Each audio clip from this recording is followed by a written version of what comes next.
여러분 안녕하십니까? 11월 26일 금요일 뉴스투데이 강원입니다. 강원도 지역 의회들의 국내 연수 실태 연속 보도 이어갑니다. 해외 연수가 어려워지자 많은 의회에서 제주도 등으로 국내 연수를 떠나고 있는데요. 벤치마킹을 목적으로 관광지를 견학하는 것은 좋은데 무엇을 보고 어떻게 활용할지를 담은 연수 보고서는 전혀 작성하지 않고 있었습니다. 연속 보도 김상훈 기자입니다. 제주도 관광지의 지역 특성화 사업 성공 사례를 비교하고 견학하겠다며 이달 초 이호태우 해변과 우도, 성산 일출봉, 아랫대 뮤지엄 등을 둘러본 양구군 의원들. 지난해 11월에 이어 올해도 연이어 제주도를 다녀왔습니다. 과연 무엇을 보고 느꼈는지 의원들에게 직접 물어봤습니다. 우효림 의원은 스포츠 마케팅으로 양구에 온 선수들이 즐길 수 있는 볼거리가 뭘지를 고민했고, 박기남 의원은 관광지에서 양구 지역 농산물 홍보를 어떻게 할 수 있을지를, 조돈준 의원은 제주도 감귤커피처럼 양구에 접목할 먹거리를 개발해야겠다고 느꼈다고 응답했습니다. 하지만 홈페이지와 의정 자료를 살펴봐도 이런 내용을 담은 연수 보고서는 없습니다. 비슷한 기간 제주도에 다녀온 화천과 강릉, 태백, 고성군 등 6개 시군도 마찬가지입니다. 모두 아예 작성을 하지 않았습니다. 저희 연수 보고서는 따로 없고요. 그 관련 사진 같은 거 필요하시다 그래서. 이유를 물어보니 법에 나오지 않기 때문이라고 말합니다. 국내 같은 경우는 조례장에 명시된 내용 없습니다. 네. 해외 연수는 출장 전 심사를 거치고 다녀온 뒤에는 반드시 보고서를 작성해 홈페이지 등을 통해 주민들이 열람할 수 있도록 조례나 규칙으로 규정하고 있습니다. 하지만 똑같이 예산을 들여 관광지를 벤치마킹하는 국내 연수는 그런 규정이 아예 없습니다. 이렇다 보니 주민들이 국내 연수 보고서나 일정을 볼 수 없어 연수 활동이 깜깜이로 운영되는 겁니다. 국내 연수에도 약간 좀 꼼수성이라든가 여지가 많아가지고 좀 그런 것들을 기본적으로 감시할 수 있도록 사전 공개를 해야 한다고 보고 있고요. 국내외 연수는 지역 발전을 위해 노력해달라고 국민들이 부여한 과제입니다. 하지만 지역 의원들과 공무원들은 정작 주민들 모르게 과제를 수행하고 있습니다. MBC 뉴스 김상훈입니다. 올해 수능 시험, 불수능이라 불릴 만큼 어려웠다는 평가가 나오면서 입시 전략을 세우기가 만만치 않습니다. 가채점만 한 상태에서 쉽게 포기하거나 단정짓지 말고 끝까지 대학별 고사에 집중하는 게 중요합니다. 허주희 기자입니다. 학생들이 학교안 저녁 무렵 교육청 내 진학지원센터, 수험생을 대상으로 온라인 모의 면접이 시작됩니다. 지원한 대학의 출제 경향을 고려해 대입 지원관과 실전처럼 질문과 답변을 이어갑니다. 고3 2학기 일부 기간을 진로 연계학기를 운영하는 것에 대한 본인의 생각 답변해 주세요. 재해부터 시작했던 자유학기제 라는 개념과 갑자기 연관되어서 생각해 볼 수 있다고 생각합니다. 이번 모의 면접에는 74명이 신청했지만 42명만 참여했습니다. 가채점 결과 수시 최저 등급을 맞추지 못했다고 판단한 학생들 상당수가 대학별 면접고사를 포기했기 때문입니다. 올해 수능이 첫 문이과 통합형으로 치러진 데다 체감 난도가 높았다고 평가되면서 최저 등급을 맞추는 게 큰 고비가 됐습니다. 수능 이번에 어려워서 최저 못 맞출 줄 알았는데 그래서 맞춰서 다행인 것 같습니다. 입시 전문가들은 가채점 결과만 보고 대학별 면접이나 논술고사를 포기해선 안 된다고 조언합니다. 실제 성적표가 나오면 4, 5점이나 차이가 나는 경우도 있다는 겁니다.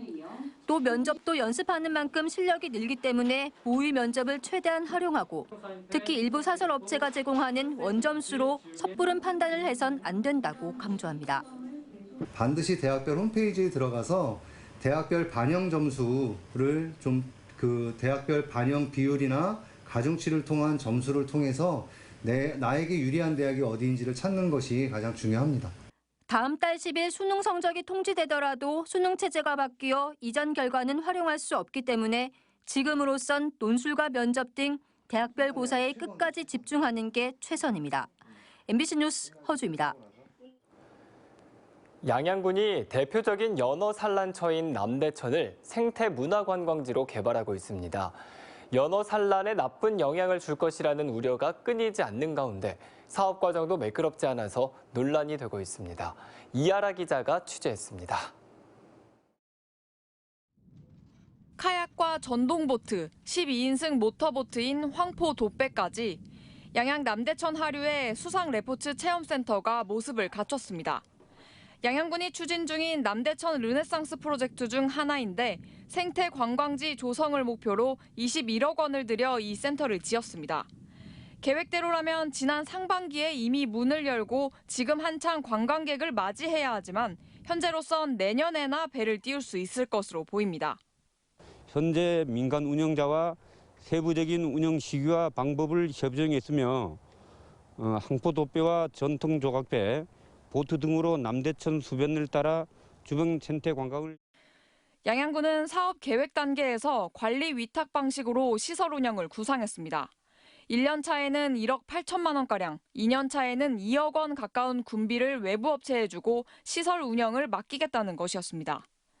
그런데 일부 군의원들이 혈세 낭비라며 반대하자 양양군은 이 같은 구상을 전면 수정했습니다. 외부 업체가 임대료를 내고 사업을 하는 민간 운영 방식으로 바꿔 뒤늦게 시설 개장 절차를 밟고 있습니다. 하지만 양양군이 책정한 연간 임대료도 납득하기 어렵다는 의견이 많습니다. 연간 임대료가 570만 원에 불과해 공유재산 임대료 산정 기준보다 턱없이 적다는 지적이 나오고 있습니다. 임대 금액을 책정하는 데 있어서 규정이 있음에도 불구하고 21억 정도 들었지 않습니까? 그런데 이거를 1년 임대료를 570만 원으로 책정해서 최저 입찰가를 붙이는 거죠. 이것 또한 또 다른 형태의 지원이라는 것이죠. 이에 대해 양양군은 수지 분석 용역을 맡겨 시설 운영 비용과 수익 등을 고려해 정당하게 책정한 임대 금액이라는 입장입니다. 이게 돈 들어가지고 투자 대비 얼마 이윤을 남기겠다는 사업은 절대로 아닙니다, 이게. 그리고 그렇게 관공서에서 그런 사업을 할 수가 없죠. 하지만 혈세를 지불하며 시설을 운영하겠다는 구상도 낮은 임대료를 받겠다는 계획도 모두 사업성이 없다는 반증이라는 비판이 일고 있습니다. 지원을 하는 이유는 사업성이 없다는 거 아닙니까? 최초 임대 기간은 3년인데요. 3년인데 그 이후에 손실보전금도 없고 적자가 계속된다 그러면 사업을 포기할 수밖에 없죠. 남대천 르네상스 프로젝트의 중요 사업인 수상 레포츠 체험센터가 문을 열기 전부터 사업성 논란에 휩싸이면서 이를 바라보는 지역의 시선이 따갑습니다. MBC 뉴스 이하라입니다. 수차례 무산됐던 원주교육지원청 이전 논의가 다시 수면 위에 올랐습니다. 늘어나는 교육행정 수요를 감당하기에는 지은 지 40년이 넘은 청사가 너무 낡고 비좁다는 건데요. 민병희 교육감까지 추진 의사를 밝히면서 논의가 본격화하고 있습니다. 윤하은 기자의 보도입니다. 1978년 지어진 원주교육지원청입니다. 건물 외벽 곳곳이 갈라지고 칠이 벗겨졌습니다. 본관 건물을 제외하고 4개 동이 더 들어서 있는데 학생지원센터와 학교지원센터, 위센터 등 그때그때 필요할 때마다 지었습니다. 좁은 부지에 5개 건물이 들어서다 보니 주차장도 비좁아 상담과 민원 처리를 위해 방문하는 학생과 학부모들의 불편이 이어지고 있습니다. 내년이면 각 학교에서 진행하던 교과서 관련 업무도 지원청으로 이관되고 학교폭력 담당 인원도 충원되는데 공간은 이미 그야말로 포화 상태입니다. 증축이 안 되다 보니까 지금 저희도 사무 공간도 지금 부족하고 또 이렇게 민원인들이 한꺼번에 몰리면 사무실에서 대기하실 수도 있는 공간이 없어서 현관이나 밖에까지 나가서 이렇게 이제 줄을 서시는 경우도 생깁니다. 이처럼 건물 노후화와 교육행정 수요 증가로 원주교육지원청 신축 필요성은 꾸준히 제기돼 왔습니다. 하지만 강원도교육청의 의지 부족과 막대한 사업비 등 여러 사정이 걸림돌이었습니다. 그런데 지난달 도정 질문에 나선 민병희 교육감이 긍정적인 답을 내놓으면서 다시 급물살을 타고 있습니다. 제 임기 내에 그걸 어떤 첫삽을 못 떠더라도 계획을 세우는 게 의지는 제가 확인했습니다. 그럼 약속하신 걸로 알고 그렇게 저도 이제 마음을 의지를 가지고 있습니다. 현재 부지와 건물을 매각하고 신축 이전하는 안이 검토 중인데 조성 중인 단구 근린공원 내 공공청사 부지가 검토되고 있습니다. 이번에야말로 원주교육지원청 이전이 추진될 수 있을지 관심이 높지만 여전히 해결해야 할 과제도 많습니다. 교육부 중앙투자심사를 통과하기 위해 교육청은 원주시에 현 부지를 매입해 줄 것을 요청했지만 원주시는 현 부지 대신 옛 학성초 부지를 매입할 의사를 밝히면서 입장차를 보이고 있습니다. 일방적인 입장을 계속 주장해가지고는 전혀 풀리지 않아요. 모든 가능성을 좀 열어놓고 협의를 진행 중에 있습니다. 인구 50만을 바라보는 원주는 도시기능 확대와 역할 변화에 따라 교육행정 수요도 급증하고 있는 만큼 교육지원청 이전을 더 이상 미룰 수 없다는 목소리가 힘을 얻고 있습니다. MBC 뉴스 윤하은입니다.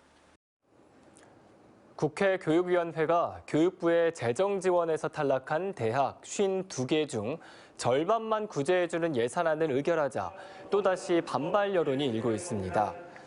전국 대학 총장연합회에 따르면 탈락률이 높았던 도내 전문대를 비롯해 전국 탈락 대학들은 추가 지원 대학을 어떻게 뽑을지 논란이 되는 만큼 전체 탈락 대학에 골고루 지원하는 방식을 요구하고 있습니다. 정의당 강원도당 학생위원회도 탈락한 대학의 절반만 지원해주는 국회 결정은 지방대 소멸을 부추기는 것이라고 평가했습니다. 올해 10월 도내 무역항의 화물 처리 실적이 지난해보다 크게 늘어난 것으로 나타났습니다. 해양수산부에 따르면 동해 묵호항과 호산항, 옥해, 옥계항 등 도내 5개 무역항의 10월 항만 물동량은 526만 2천여 톤으로 지난해 같은 기간보다 21.57%가 증가했습니다.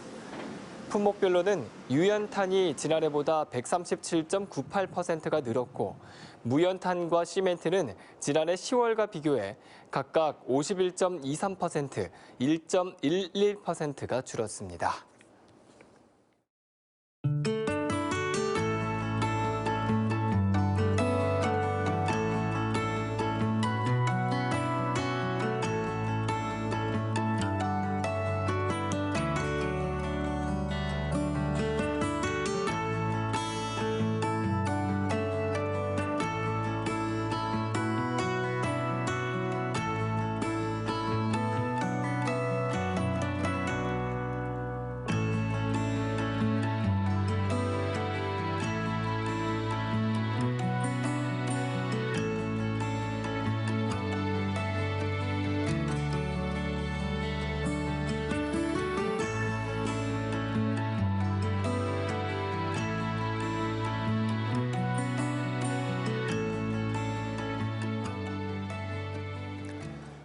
원주경찰서는 부부간 불화를 중재하기 위해 출동한 경찰에게 흉기를 들이댄 52살 A씨를 특수 공무집행 방해로 형사 입건했습니다.